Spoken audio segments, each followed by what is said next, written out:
Oh, hey Rick, Hey, Megan. happy Tuesday. It is Tuesday already. I'm We're, glad we we're, were through, we're able. almost through September. I know, I can't believe it. It's September 15th. It's like, I Oh. think people think that magically when the 31st comes that this will all be over. Everybody's like, I can't wait to get rid of 2020. It's like, remember when the year was turning 2000 and we Oh, yeah, thought, yeah. Pray about the internet the world was crashing. coming to an end? Yeah. Well, turns out it was 2020. So here we are. And we've got Yep, a we great are. topic for this week. And it's a Mhm, topic that is on a lot of people's minds mhm, because things have changed.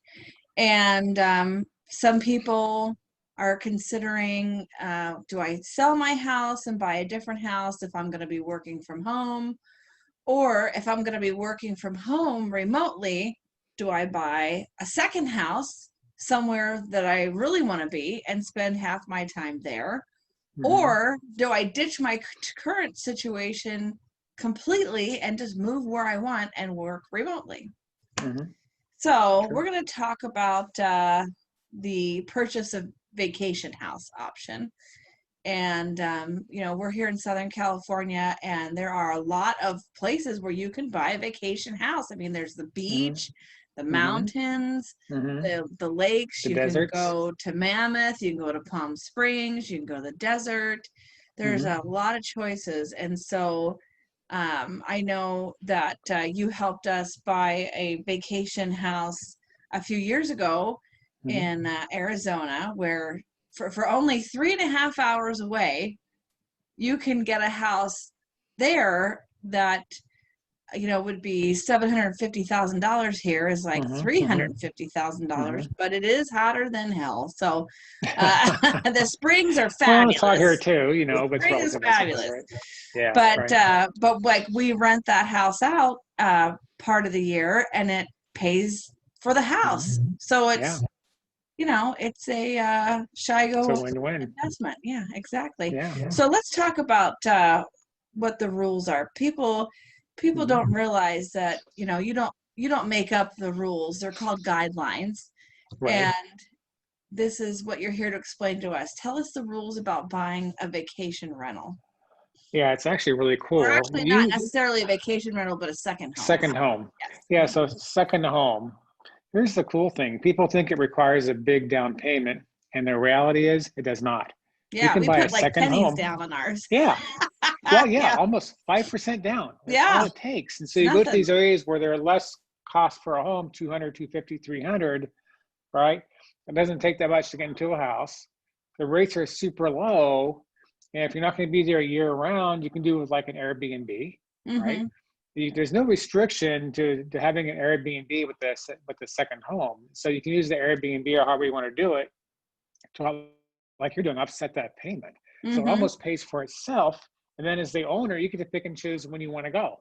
Exactly. I That's just kind go of on cool, my right? Airbnb schedule and I schedule us out.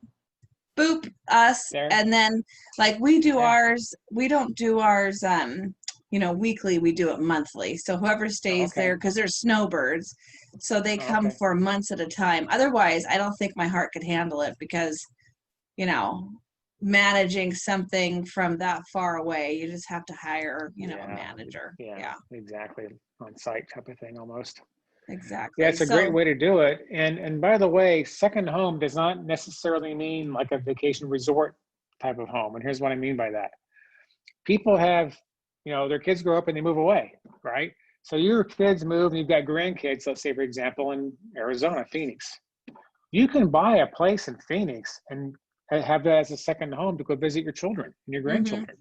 mhm, So you don't have to be at the lake or the river or the mountains. You can be someplace where your family is that you go there all the time and visit mhm. and use that as a second home as well. Kind of cool.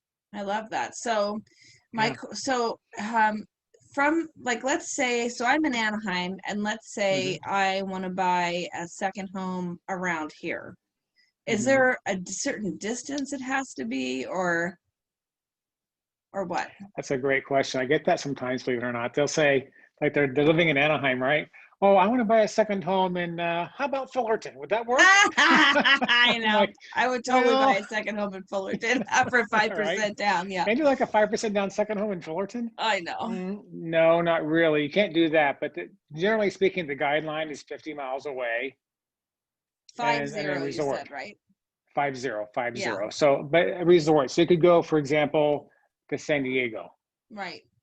Mm-hmm. someplace like that.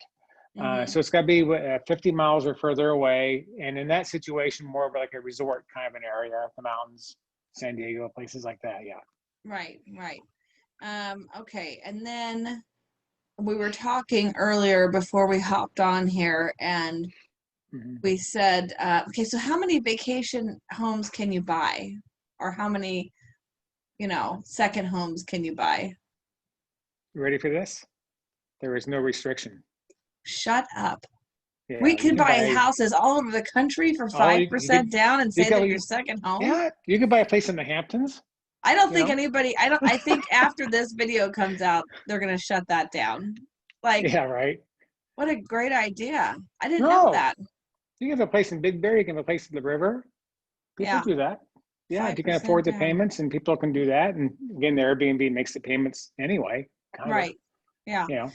Huh, interesting. Okay, so now what about um let's say I wanted to refinance my second home hmm and I use it to create income and I kind of need that income in order to Right. qualify for the refinance. Can you count that as income? Yeah, great question. The only restriction you can't. It's a catch-22. You can't have it two ways. You can't have the income to offset the payment as a second home. So if you're using income to offset the payment, that becomes an investment property. Different set of guidelines, right? Ah, okay. But there is no restriction to how much you want to collect in income for your vacation home or for your second home. The only difference is that if you decide to refinance that house, we just cannot use the income on that property to offset the payment. You have Okay. to qualify for the full payment without considering that income. All right. Well, that's fair Yeah. enough. If they'll let you buy them all over the place for just hmm 5% down, they want you to hmm be able to afford keeping them, The payment. yeah, Keep them. Yeah. empty. hmm How interesting. Yeah. Huh. Right. All right. Well, is there Yeah. anything else you can think of for second home purchases? Like anything anybody should know? No, I think we kind of covered it. It's a kind of a cool program, and with the rates as low as they are, my gosh, man, we're doing payments. If you go some places and visit very often, you're staying in a hotel, Yeah. right? And you go there a few times a year. Yeah. For what you spend for that hotel to be there for a few weeks a year, you can buy that place Right. and then get the tax benefits of that. And of course, the equity built up as well. But yeah, that's a really affordable way to be able to get away without having to spend a lot of money to get there. Right. Yeah, I I mean, know if it you think because I about the think numbers, I think a lot of people aren't going to be doing like a lot of international travel.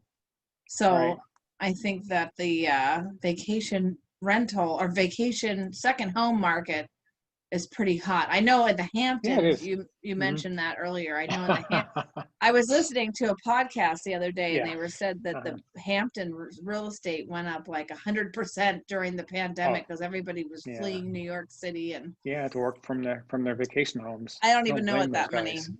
That's some pretty serious That's money crazy there. money right That's there. crazy. It's crazy money. Yeah, for All sure. right. Well, that sounds really good. So, if someone wants to, talk to one of us about buying a second home, of course, like Mhm. I personally don't work outside of about an hour distance from my house, so I don't Mhm. go to San Diego, but I have a realtor I've already pre-screened that helps me in San Mhm. Diego. Mhm. I don't go to Mhm. Palm Springs, but I have a realtor that I've already pre-screened that helps me with Palm.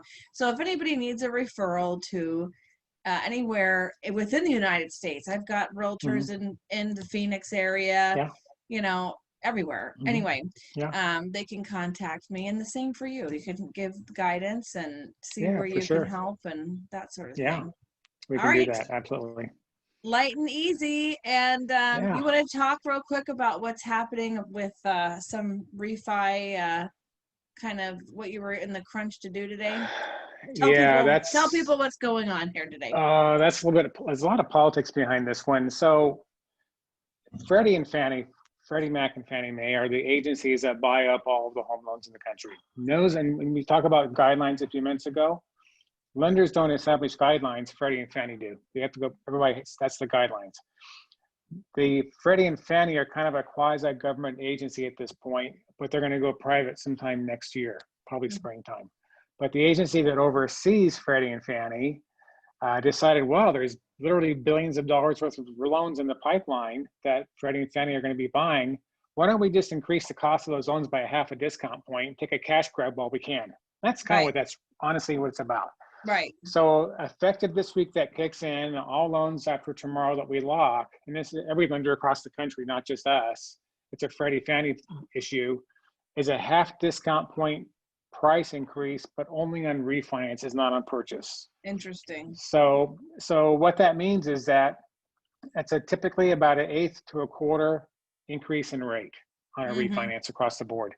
Rates are still really good, but we want to, get the rates as low as we can. Now, I do think that the market is ready to it's a breakout. It's what's going to happen. So we're trading in a very tight range right now. And I do think that once that we get this behind us, we're going to break out of this tight trading range. We'll see a nice rallying in rates. And I think we'll make up some of that half point at that point, but it's going to take probably sometime later this fall for that to happen.